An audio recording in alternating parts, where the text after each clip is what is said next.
Are you looking for a fun fold card that is fun to make, easy to make, and extremely versatile? I've got one for you. Let me show you how I'm going to make a Christmas fun fold card today. Let's get crafting. So I have made 3 different cards. This one is using some Copic markers, and it says, "May the miracle of Christmas fill your heart with joy." I just think that's so sweet. The second one I did using my Distress um, oxides as watercolors. It says "Your Snow Wonderful," and then "Merry Christmas" on the inside, and I did add some pattern paper to the inside flaps. And this last one, which is what we're going to make today, says "Your Snow Loved," and when you open it, it says "Love you more than a kid loves a snow day." Again, I finished this one with pattern paper and did some embossing on the inside as well. A little over the top, but gorgeous nevertheless. Very versatile and super cute. I'm starting with 2 pieces of 8.5 by 11 cardstock in different colors, a couple of pieces of pattern paper, some embossing powder and VERSAMARK, and some stamp sets. I am including a PDF with all of the supplies and measurements, as well as an image of one of the cards that I made. We are going to start by cutting all of our cardstock first, and I'm using a Fiskars Shortcut paper trimmer. Now the blue is my card base, and this is an 8.5 by 11 inch. With the 11-inch side along the cut edge, I am going to cut it down to 5.5 inches. So this piece will be 8.5 by 5.5. With a piece of white cardstock, we're going to cut this for the inside of the card, and it's going to be on the long side. You're going to cut 5.25 inches, and then you're going to flip it around and cut it 4 inches. Do make sure that you keep all of your scrap cardstock set aside, because you'll be able to use it for other parts of this particular project.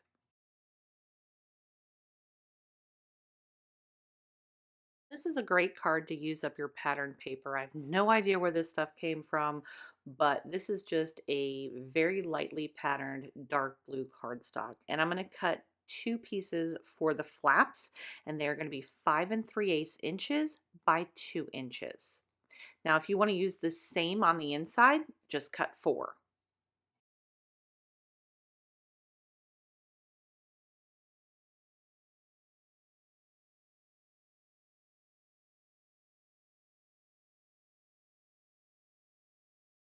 Now the second piece of pattern paper you can eliminate if you don't want to put anything on the inside flaps, or you're already using the same as you did for the outside flaps. This one is directional, so I had to make sure that I was going to cut it so that the ornaments hung down. So again, the same dimensions, 2 inches by 5 3/8 inches. And I'm going to cut 2 of those.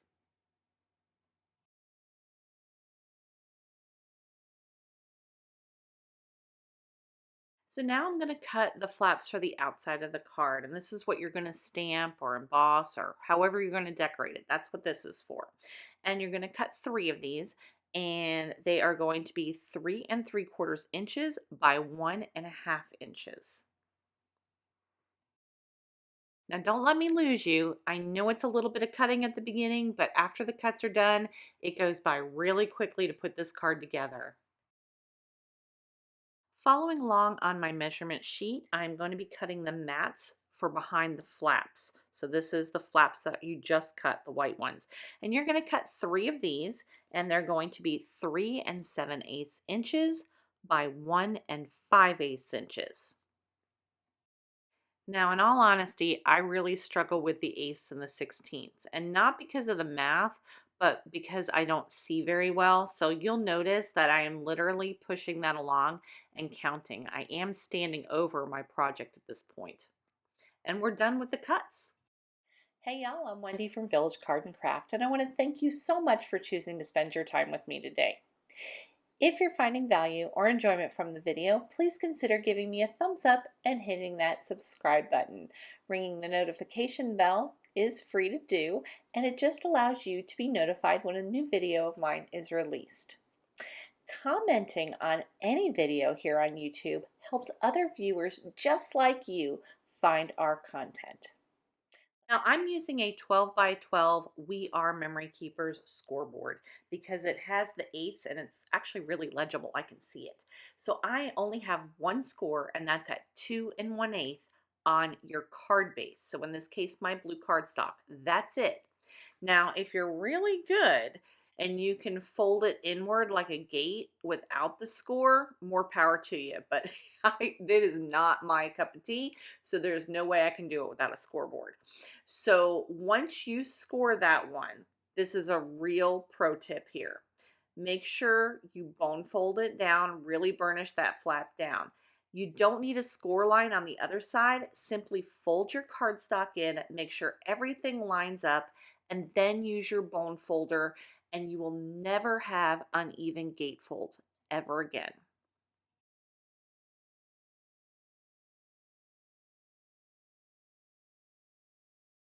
Now we're getting down to the nitty gritty. We're going to go ahead and use that dark blue along with my Barely Arts Precision Craft glue. You know it's my absolute favorite. And I'm going to glue that to the outside of the two flaps. If you use a glue like Barely Arts or any other glue that has that precision fine tip, here's another great idea for you.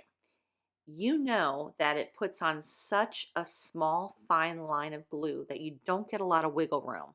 So just make it a little thicker. You don't have to change out the tip, but put on more glue and it will afford you that little bit of wiggle room to get an even border when you're layering cardstock.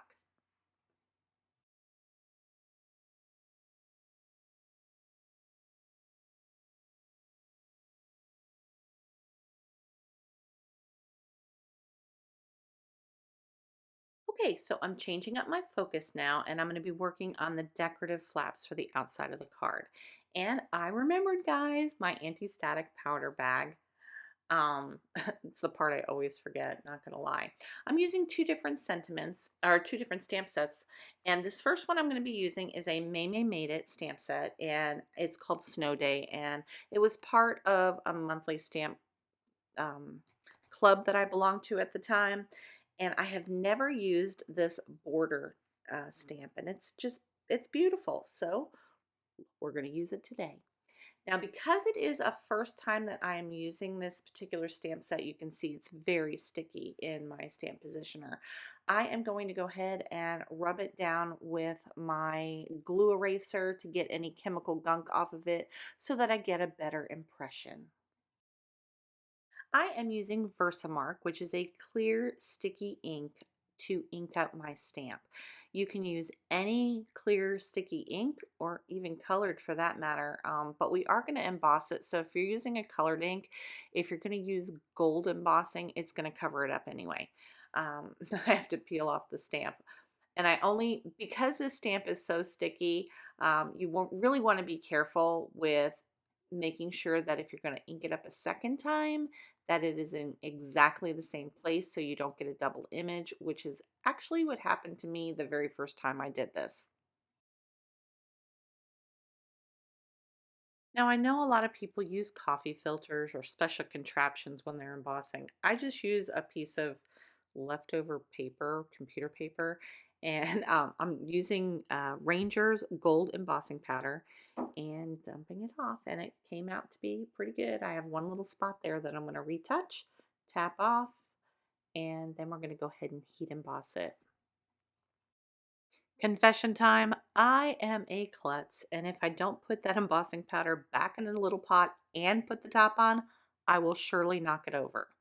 Since this is such a small piece of paper, I don't want to burn myself, so I am using a craft clip that I got at the Dollar Tree a long time ago, but you could use a clothespin or a pair of tweezers. Make sure that your heat gun is heated up, probably about 30 seconds or so, and then go ahead and heat emboss. Now, my Wow Heat tool has two settings. The first setting is for drying, things like ink. The second setting is for melting, which is what this is doing. We're melting the plastic in the embossing powder. Rather than bore you to tears, I went ahead and did a second flap off camera. Now, I am using the second stamp set. This is also a May Made It stamp set. This one's called Snow Wonderful, again from the Stamp Club last year, but it's probably still available on her website. I'm not affiliated with her in any way, shape, or form, but I do love her products. Her stamps are exceptional quality. I am using the sentiments from this one, and it says, "Your snow loved." And you're going to see that the loved has not been used before, and it's incredibly sticky, so it keeps sticking to my fingers, but we'll get it figured out.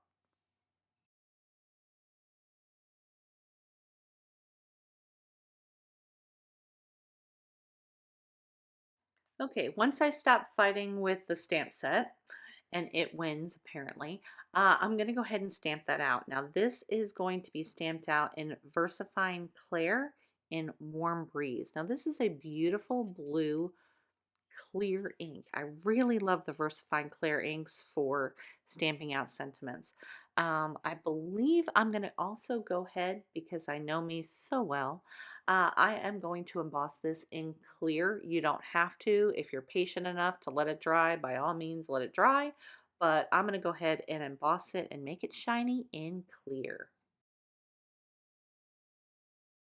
If you're interested in checking out the supplies that we used in today's video, please check the description box below.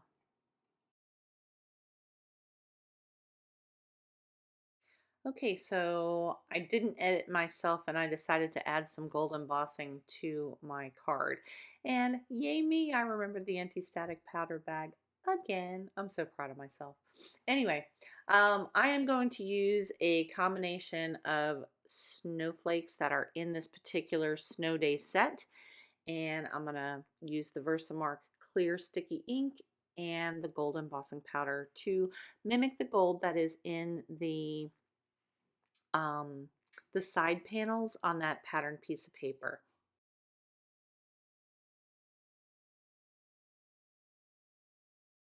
And to finish up the inside of our card, we're going to go make sure that our ornaments are actually facing the right direction. And using our liquid glue, go ahead and put down both side panels as well as the center part of the card that we just completed.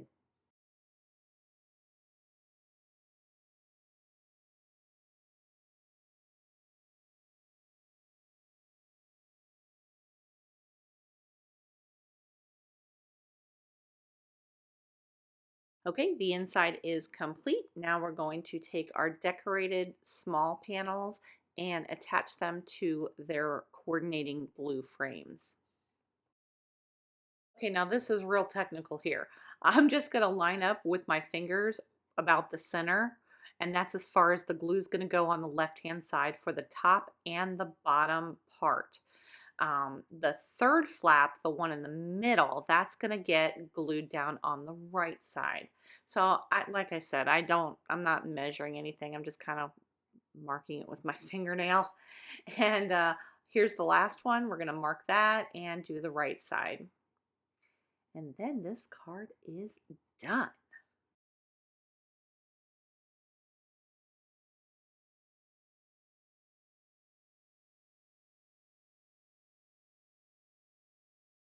This card was so easy to make, and it was super fun. I would love to know in the comments below what kind of occasion you could see yourself making a card with this fun fold. And if you do make one, please join us over at Village Card and Craft on Facebook and show the group what you made. Until next time, we'll see you real soon.